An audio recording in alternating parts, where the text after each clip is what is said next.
Uncle Matt's back to tell you a bedtime story. Urban legends are a favorite among horror fans because they're a way to be creeped out just like in the movies. But unlike fictional horror movies, some urban legends have their roots in true-to-life stories. Events that really happened, the story of which was passed down to others in a cautionary tale, masked as an urban legend. Here are 10 creepy urban legends that turned out to be true. Part 3. The Legend of Creatures in the Bowl. Have you ever woken up early in the morning to relieve yourself? You stumble in the darkness, half asleep, to the bathroom, and you sit down, only to hear something splashing coming from underneath you. You quickly turn on the lights, only to find something staring back at you from the bowl. A huge rat. Urban legends of animals coming up through the sewer system have been around for a long time, but as it turns out, they're based in real-life stories that have actually happened. In a city in Australia, 2 different several-foot-long pythons have been found in 2 separate toilets in a space of a couple weeks in 2013, where a man's penis was bitten. In another, and possibly the most well-known story, was from 1999, where in Petersburg, Virginia, a woman was sitting down on her toilet when a rat jumped up and bit her. These are just 2 of many documented cases. Drain plumbing for toilets is typically 3 inches in diameter or more, which is plenty of space for a creature to climb up, making these events more common than you might think. So next time that you go to the bathroom late at night, you might want to turn on the light and check for yourself if something is waiting for you in the bowl. The Legend of the Bunny Man. In the state of Virginia in the 1970s, there was a story of an escaped mental patient who would gut bunnies and hang them from a specific bridge underpass. As the story goes, the man became fixated with doing this, but his twisted desire eventually could no longer be satiated simply by using animals, and he began graduating to bigger things. He began taking teenagers one by one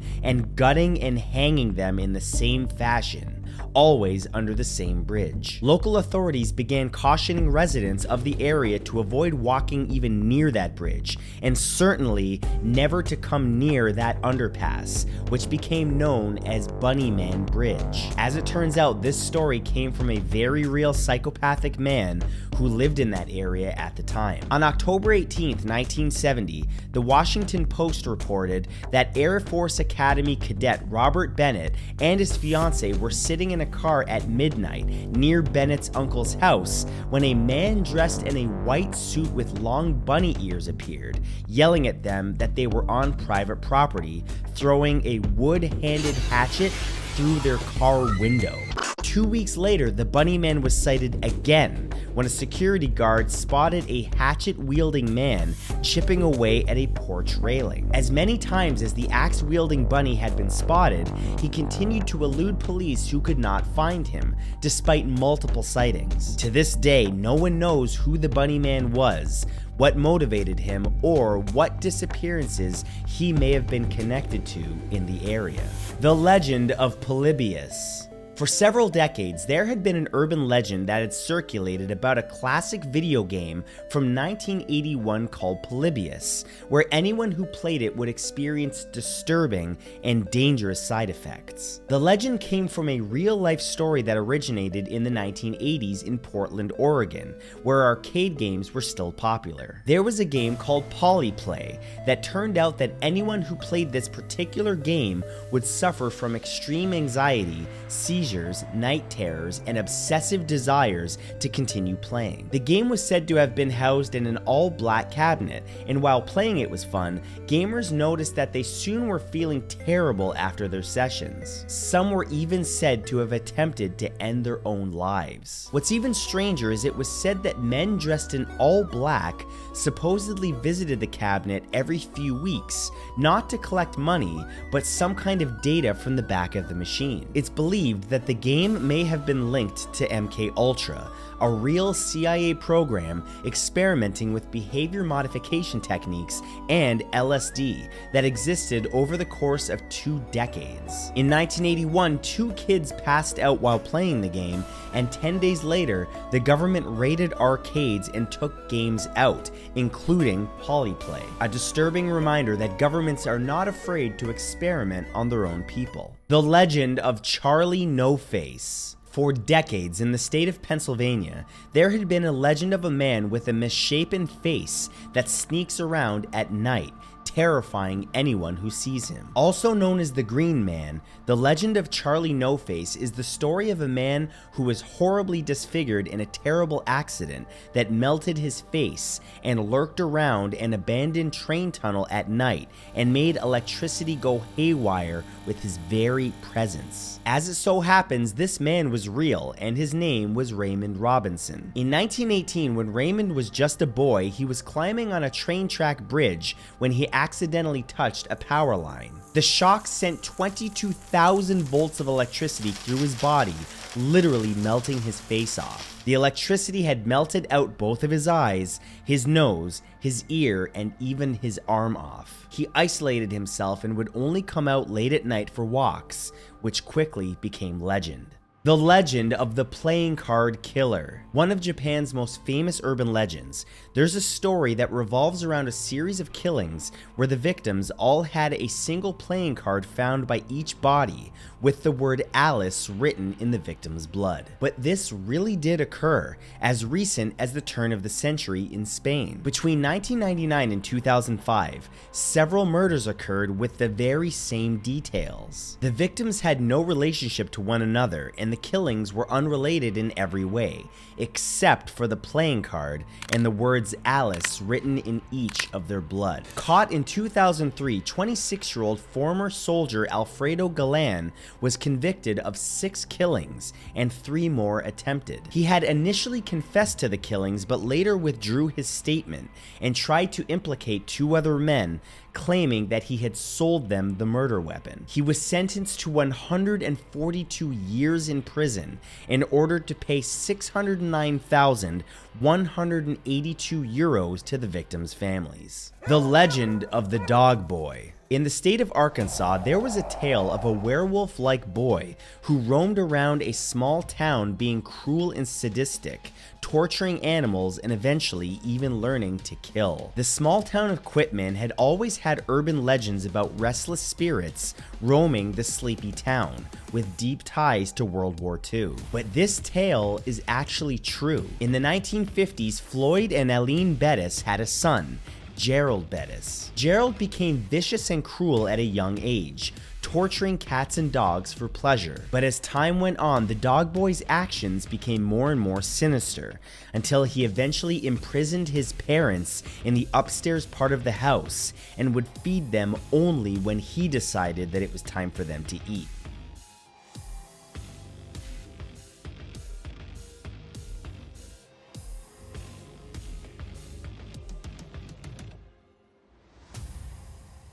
His father ultimately died in 1981 due to a broken neck from an accidental fall down a staircase. After this, his mother had had enough. She testified against her son in court, and he went to prison, where he died in May of 1988 at the young age of 34. The legend of the House of Blood. This is a tale of a married couple and their 2 young children and the gruesome events that followed. One day, the mother rises early and starts preparation in the kitchen for a big meal that night. The husband asks the wife what the occasion is, and she simply answers with, "I just want to have a nice family dinner." Later that day, the wife tells the children to go upstairs and play while she prepares the meal. That's when she kills her husband, skins the body, and then chops up the meat, putting it in a large pot with other ingredients. The mess is cleaned up and she invites the children down for their family meal. She makes an excuse about their father having to rush off to work to deal with something, and she sits back and happily watches her children, unknowingly eat what remains of their own father. The terrifying truth is that this legend is based on real events. In February of 2000, Catherine Knight butchered her partner. Catherine worked at a slaughterhouse, and she used all of these skills to remove the head and chunks of meat from the body. It was only because her neighbor happened to see blood on the outside door that they had called the police. When the authorities arrived, they found Catherine's partner's head cooking in a pot. In front of each of the 3 plates on the table was the name of the murdered husband's children. Catherine was planning to feed them their own father, perhaps even feasting on him herself. The legend of Slave Master. For over 20 years, there had been stories about a sinister figure going by the internet handle Slave Master. These rumors made sense considering this urban legend actually happened. A woman curious about experimenting with S&M peruses chat rooms on the dark web. It's there that she's soon contacted by a man calling himself Slave Master. He persuades her that he will fulfill her fantasies in a safe environment. He picks the woman up and drives her out to some farmland where he lives, and miles away from anywhere, he ties her up. But she soon realizes that Slave Master isn't there to fulfill her fantasies, but his own. He brutally tortures and even kills her, keeping her body in a metal barrel. As it turns out, Slave Master was a real man called John Robinson. The urban legend grew after he was arrested for brutalizing 2 women that he met in an internet chat room. Although they were lucky enough to escape after their disturbing calls to the police, law enforcement soon searched the land Robinson owned and discovered something gruesome. They had found several bodies in metal canisters. Since then, he had been linked to many more violent killings. The legend of the Gravedigger. Another urban legend based on real events is the tale of the Gravedigger. Late one night, a gravedigger was doing his rounds walking through a cemetery. He heard a faint whisper coming from somewhere nearby,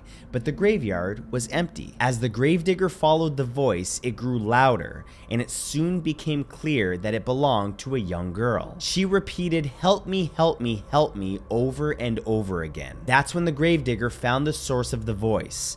It was coming from a grave. Standing next to the tombstone and reading the dates, the gravedigger asked loudly, "Did you die in September?" The voice of the girl replied, "I was buried in September, but I never died. Help me, I'm still alive." The gravedigger then shook his head and said, "It's now August, whatever you are, you can't possibly be alive." So he left the grave untouched and walked away as the girl's screams faded into nothing. As it turns out, this used to actually happen more than you might think. During the 19th century, exhumed graves showed bloodied scratch marks on the underside of coffin lids. As it turns out, back in the day, medical science was not an exact science, and people who were in a coma or other condition were sometimes assumed dead and were buried alive. People were being buried prematurely, some of them alive and then waking up, screaming for their lives and scratching at their underground prison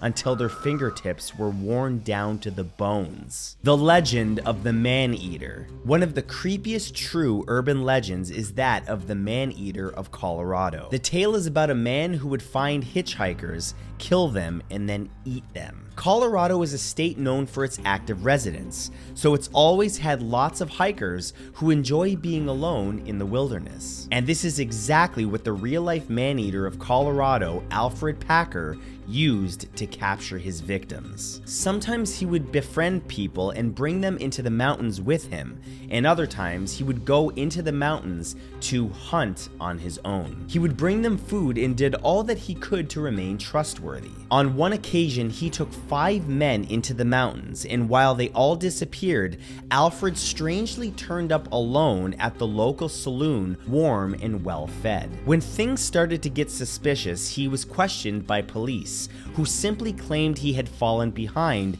surviving on small animals with no idea what happened to the others. That was until they discovered he had all of their wallets stashed in his backpack. After being caught, he claimed he found another traveler named Shannon Bell, who had slaughtered everyone with a hatchet and was cooking their flesh over a fire. But the police did not buy the 31-year-old story, and he was sentenced to decades in prison. This urban legend even inspired Cannibal the Musical from the creators of South Park. And in a disturbing twist, even the University of Colorado named their cafeteria after Packer, the Alfred G. Packer Memorial Grill. And believe it or not, their slogan is "Have a friend for lunch."